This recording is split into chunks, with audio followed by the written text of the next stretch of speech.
जय हिंद। जैसा आप बच्चे देख पा रहे हैं कि हम लोग ह्यूमन बॉडी पार्ट्स के बारे में जानेंगे और फोटो आपके सामने स्क्रीन पे दिख रहा होगा, तो थोड़ा सा हम लोग इसको देखेंगे। ये बेसिकली जानकारी है, इसके बारे में डिटेल्स में हम लोग अगले वीडियो में पढ़ेंगे। फिलहाल अभी हम लोग जानेंगे कि कौन सा पार्ट्स कहाँ पे होता है। जैसे आप इसमें ये मानव का यानी मेल ऑर्गन्स पार्ट है और इसके अलावा फीमेल ऑर्गन पार्ट भी होते हैं। तो आप देख रहे हैं कि इसमें नेसोफ्रेंसिक्स लिखा हुआ है, यानी कि इस पे अगर हम बात करें तो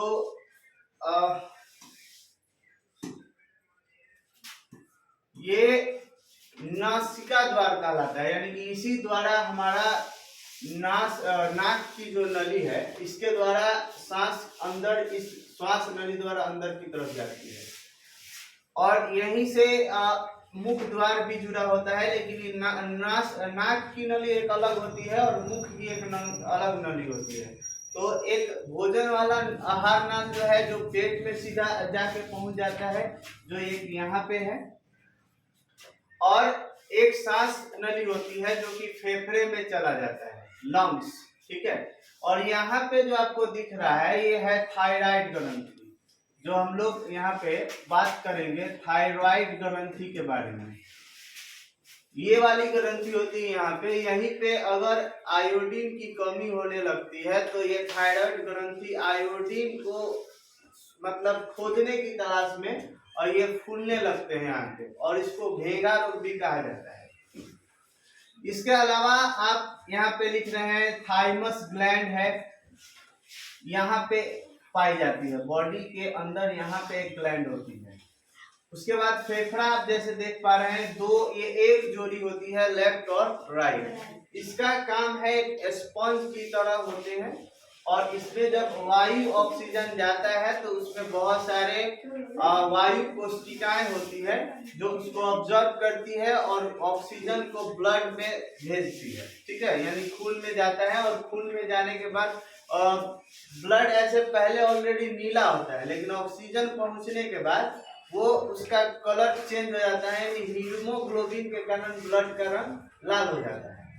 बाकी हम लोग इस वीडियो में ज्यादातर डिटेल्स में नहीं जानने वाले हैं, लेकिन इस पे हम लोग जानेंगे क्या कि कौन कौन से पार्ट्स होते हैं। इसके बाद है ये लीवर ये पीत का भी स्राव करते हैं, यानी पीत रिलीज भी करते हैं, साथ साथ एंजाइम्स छोड़ते हैं जो हमारे भोजन को पचाने में मदद करते हैं।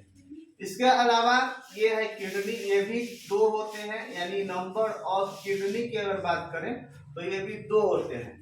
इसमें भी एक होता है राइट और एक होता है लेफ्ट। अगर हम ऐसे खड़े हो जाते हैं तो इधर साइड को क्या बोलेंगे? राइट, और इधर साइड को बोलेंगे लेफ्ट। और ये होता कहाँ है? अगर बॉडी में देखा जाए तो बॉडी के इस एरिया में होता है, यहाँ पे। ठीक है, और पीछे की तरफ से ये किडनी यहाँ पे होता है। इसका काम आपको पहले भी बताया गया है कि पहले ये काम इसका क्या होता है, पहला कि ये ब्लड को रिफाइन करता है, ब्लड को प्यूरिफाई, यानी कि जो भी बॉडी में ब्लड बनते हैं वो ऑटोमेटिक इसके अंदर जाते हैं और इसको छानने का काम करता है, यानी कि रक्त का गंदगी को छानता है। ऐसे शुद्धिकरण होता है जाकर फेफड़ा में, ठीक है, लेकिन इसका काम है गंदगी को छान देना। अगले बार इसके बाद है पेन क्रियाज, यहाँ पे लिखा है, इसको बोलते हैं अग्नाशय रस। अग्नाशय रस भी कहा जाता है। इसके बारे में हम लोग जानेंगे आगे चल के, जो 11th-12th में आता है, लेकिन अभी फिलहाल मैं बता देता हूँ। इसी का काम है इंसुलिन बनाना, यानी पेनक्रियाज का काम होता है हमारे बॉडी में इंसुलिन नामक एक हार्मोन्स होते हैं, उसको बनाता है, और यही नहीं बनता है तो आपको शुगर की बीमारी हो जाती है, चीनी रोग या मधुमेह रोग कहा जाता है। ठीक है, इसी के कारण होता है पेनक्रियाज के बारे में। उसके बाद है हार्ट, ये आपको बताया गया कि ये एक इम्पोर्टेंट पार्ट है, इम्पोर्टेंट पार्ट है हार्ट, और ये कभी रुकता नहीं है। हम काम रिलैक्स हो जाएं, हम सो जाएं, इसके बाद भी ये काम करते रहता है। आपको बताया भी गया है कि नॉर्मल हार्ट बीट कितना होता है। नॉर्मल हार्ट बीट की अगर बात करें, नॉर्मल हार्ट बीट जो है, ये होती है 120/80। इसका मतलब हार्ट जो है हमारे शरीर में खून को पंपिंग करता है, यानी कि धक्का देने का काम करता है 120 के स्पीड से। और जब वापस जो शिरा द्वारा ब्लड आता है उसको हम लोग जानेंगे, लेकिन फिलहाल अभी हम लोग क्या जान रहे हैं कि इसमें हार्ट का क्या काम होता है। ब्लड को धक्का देना और फिर दूसरे तरफ से उसको रिसीव करना। तो रिसीव करता है, ये पुश करता है कितने के स्पीड से, 180। और रिसीव करता है, रिसीव की अगर बात करें तो 80 के स्पीड से करता है। उसके बाद स्टमक, जब भी खाना हम खाएंगे तो पहले इसी भाग में भोजन पहुंचता है, यानी कि फूड इसी एरिया में पहले आता है।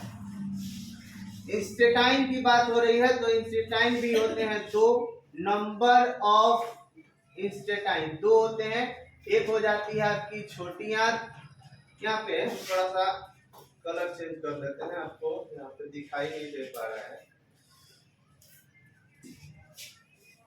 हाँ, यहाँ पे हो जाती है छोटी आंत और एक हो जाती है बड़ी आंत। तो आपको पहले भी बताया गया, जो छोटी आंत होती है इसका क्या होता है, 5 से 6 मीटर की होती है। और बड़ी आंत की जब बात करते हैं तो ये कहता है 1 से लेके 1.5 मीटर तक की होती है। अधिकतर खाना छोटी आंत में ही पच जाता है और बाकी जो पानी जल की मात्रा रहती है वो बड़ी आंत में अवशोषित हो जाती है। इसके बाद रहता है ब्लैडर, यानी इसको बोलते हैं मूत्राशय। इसको हम लोग लिखा जा सकता है मूत्राशय। यानी कि जब बॉडी में हम पानी पीते हैं या पानी जब पहुंचता है तो धीरे धीरे किडनी से होते हुए, है ना, बॉडी के इस पार्ट में जो है मूत्र जमा होता है। और उसके बाद ये भरने के बाद हमें मूत्र का आभास होता है तो हम लोग इसे उत्सर्जित करते हैं। इस तरह से आप देख पा रहे हैं। रिप्रोडक्शन सिस्टम के बारे में हम लोग चर्चा करेंगे। जनन अंग कहा जाता है इसको। और बाकी आपको तो लमसम इसमें के जो मेन पार्ट्स थे उसको हम बता दिए हैं। और सबसे ऊपर एक चीज आपको छूटा हुआ था, ब्रेन। तो जितने भी क्रियाएं आप सोचते हैं या आप हाथ ऊपर करते हैं या देखते हैं, ये सारा कंट्रोलिंग आपका ब्रेन करता है।